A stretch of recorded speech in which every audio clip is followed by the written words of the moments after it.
بسم الله الرحمن الرحيم. الحمد لله الواحد الأحد الفرد الصمد الذي لم يلد ولم يولد ولم يكن له كفوا أحد، ثم الصلاة والسلام على سيدنا محمد وعلى آله وصحبه أجمعين، وبعد. برنوني كنار سكون ملتون سكونا إسيتنا كنو تقوتن قبرتيتي. سكون جتشون qubee dubbachiiftuu hin qabne jecha, dubbifamaa dubbachiiftuu hin qabne jecha. Dubbifamaa dubbachiiftuu hin qabne ka qubee isa dura tare ka dubbachiifsuu qabdutti irkatee dubbatu jecha. Afaan Oromoo keessatti irra buta jecha. Dubbachiiftuun afaan Arabaa akka as dura jennetti sadi jenne: fathaa, kasraa, dammaadha. Akka ka afaan Oromoo san shanii miti, sadiinuma tana. Sadiin kanaa fi ka sadiin kanarraa diddiriiran akka fathaa lama ta'uu, kasraa lama ta'uu, dammaa lama ta'uu. Sukuuna jechuun ammoo ka kanniin hin qabne jecha. Fakkeenyaaf baan kun asis sukuuna.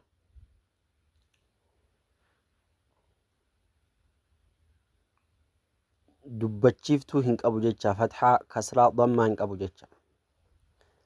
Kanaaf akkamitti dubbataree? Qubee isa dura taretti irkatee dubbata. Qubee isa dura tare yoo kaa asii hamzaa ta'a, asitti kunoo asitti hamza jira, qubee biraallee ta'uu danda'a. Walumaa galatti barnoonni keenyaarraa qubee sukuunaati. Sukuuna jechuun irra buta jechuudha. Irra buta qubee sukuunaa jechuun qubee of danda'een dubbanne, qubee isa dura taretti irkatee ka dubbatu jecha. Sukuuna jechuun akka nama qubee tokko gimmaasha dubbisuuti yookaan walakkaa dubbisuuti. Fakkeenyaaf dhaaliin kun asitti sukuuna yoo ta'e, dhaal osoo fathaa ta'e dhaa jedha, kasraa osoo ta'e dhii jedha, dammaa osoo ta'e dhuu jedha.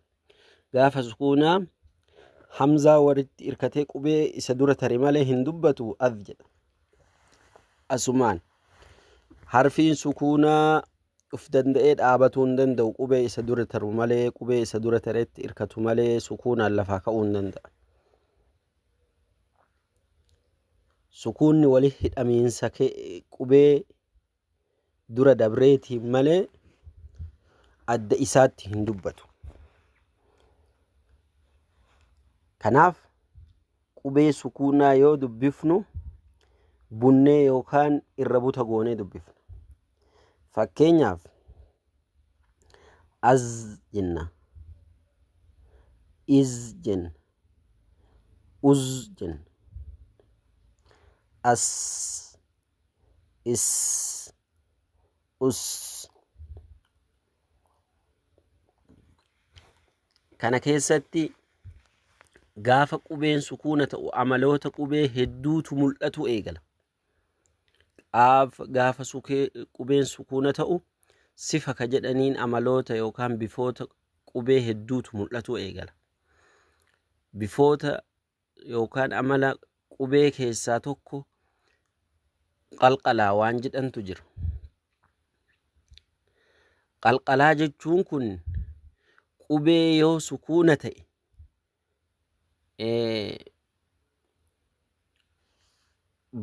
gizee ati jettu arrabni kan kee achitti cufamee hafu irraa banuu jecha. Bakki silaa inni irraa qubeen sun irraa dubbatamu sun yoo ka cufamu san banuu jecha. Sagalee hollannaa qubee yoo sukuuna ta'e irraa mul'atu jecha. Fakkeenyaaf harfiin qalqalaa shan. Qubee qalqalaa ka jedhanii shan: tokko baadha, tokko jiim, sadaffaan daalii, afraffaan xaa, shanaffaan qaafi. Qubee kanneen irraa banta ab jetteen dhiiftuu, ab jetteen dhiiftuu, abe jetta. Aj jettee achitti cufteen dhiiftuu aje jetta. Ad jettee ad jetteen dhiiftuu ade jetta. Irraa banta.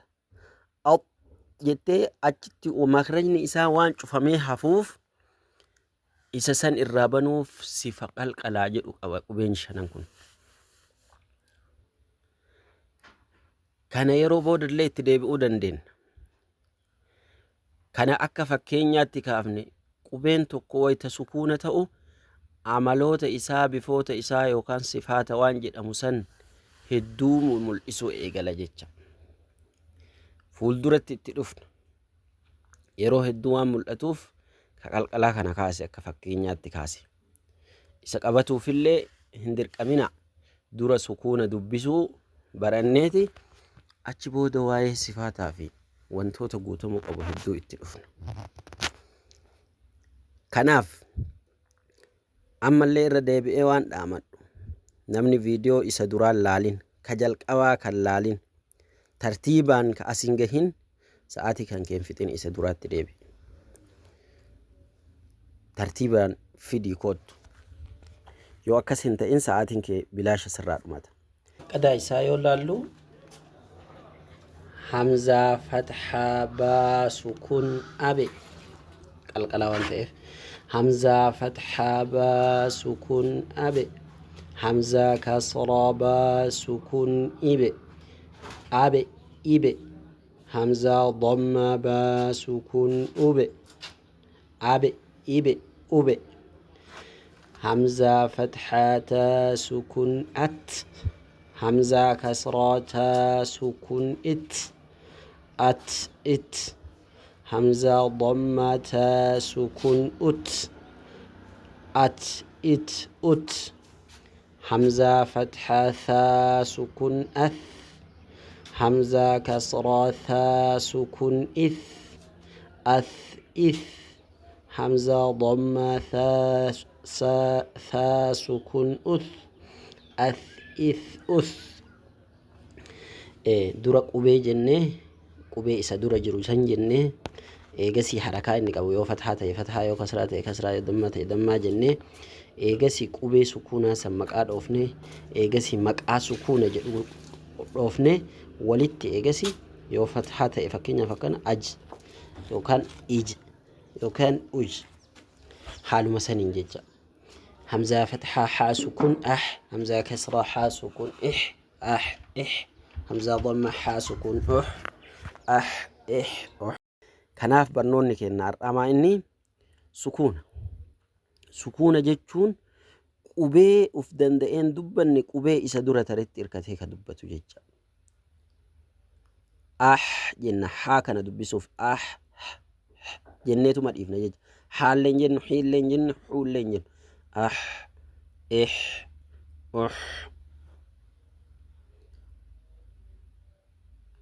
as dura sukuuna dabarsinee jirra. As dura sukuuna maqaa sukuuna jedhu kana dabarsinee jirra. Gaafa liiniin barannu as bira gaafa barannu sukuunaan tokkoma isiniin jedhee ture. Kanaaf qubee kana waan dubbifnuuf sukuunaan tokkoma sukuunuma jennaan. Kunoo mallattoo sukuunaallee as jira.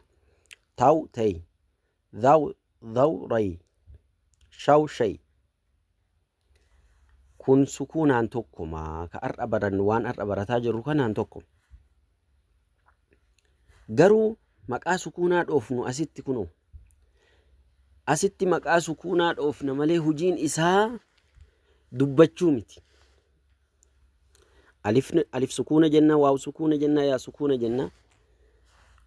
Maqaa sukuuna qubee dubbachiiftuun qabne jechuu kennaaf sukuuna jenna malee hujiin isaa dubbachuu miti.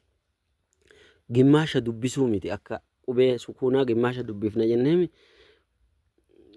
walakkaa akka nama walakkaa dubbisuuti akka irra bunna jennee akkasii miti kun. Hujiin isaa dheeressuudha. Akka gaafa darsii kana barannu isinitti himetti asitti sukuuna haa jennu malee hujiin isaa dheeressuudha darsii kanatti. Sukuuna maqaa kadha'uu eegalle asirraa waan ta'eef. Kuni maqaaf sukuuna jenna malee dheeressuudha. Asirraa gadi ammoo sukuunuma kun. Sun akkuma sukuunaati irruma buta jecha. Afaan Oromootiin tokkuma kun amma. Jechuun dubbachiiftuu dubbifamaa dubbachiiftuun qabne ka qubee isa dura taretti hirkatu jennee yoo himne kunillee ima keessa oola jecha. As dura akka o isiniin jedhee akkanaan akka e fakkaata akkas dhihaata isiniin jedhe gara isinillee qabatuu dandeettan garuu akkuma sukuunaatiitti dubbataa jechuudha ka liinii sun. Kanaaf qubee isa dura taree qubee isa dura jiru malee waan hin dubbanne sukuunni qubee isa dura tare malee hin dubbatu. Lammaffaa ammoo irraa muramee yookaan butamee dubbata.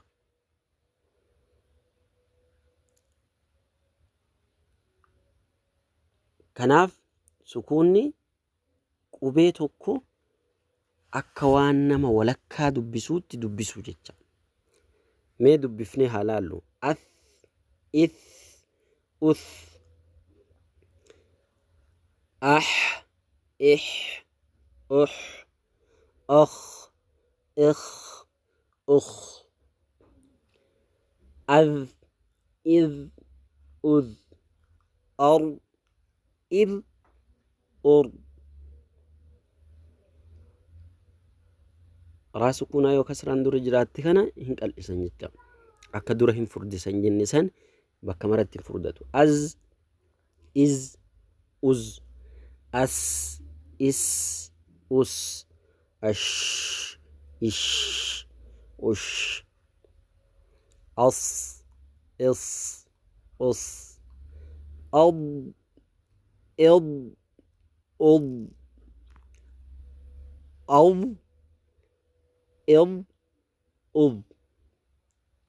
makhrajni illee amma sii dhufuu eegala jecha yoo duraan haga wahii yaalte har'a irra sii guutaa deema jecha. Qubee tokko makhraja isaa beekuu yoo barbaadde sukuuna goote jedhani kun warri tajwiida sukuuna yoo goote makhrajni isaa ifa bahaa deema jecha. Harfii qalqalaa shanan san keessa amma ka as jiru yoo laalle amma abe be jenna qalqala sifa amma wanni akkana jechise. Abe, ibe, ube, aje, ije, uje, ade, ide, ude, ot, ot. Akka isinii ifa bahuuf akka wannaatitti jedhee qalqala hagas hundallee wannaa godhuu baatan sifoota amma kana fakkeenyaaf kaasnee jenne malee sifoota qalqalaa qabatee sifootu biraa gaafa dubbisa baranne itti deebina. Kanaaf qubee isa dura tareetti irkatee qubee dubbatu ka uf danda'een dubbanneen sukuuna jennaan. Yoo dubbifnu ammoo bunnee yookaan irra buta goonee akka nama walakkaa dubbisuutti dubbifna. Fakkeenyaaf mis jenna, fas jenna, qad jenna, qad jenna, ka, kad, as, gar. Akkasii sukuunni haala kanaanii inshallah waan hafeettuma guutaa deemna. Baarakallahu fiikum.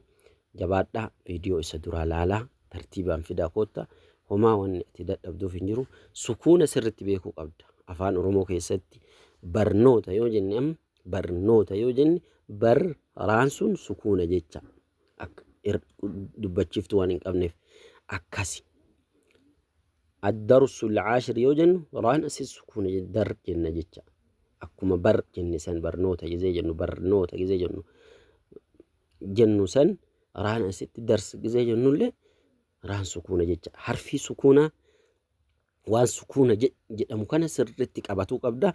Eegasii tadribaata isaa yoo fudhanne yookaan gilgala isaa yoo fudhanne achi booda wanni sukuuna si dhibuuf hin jiru.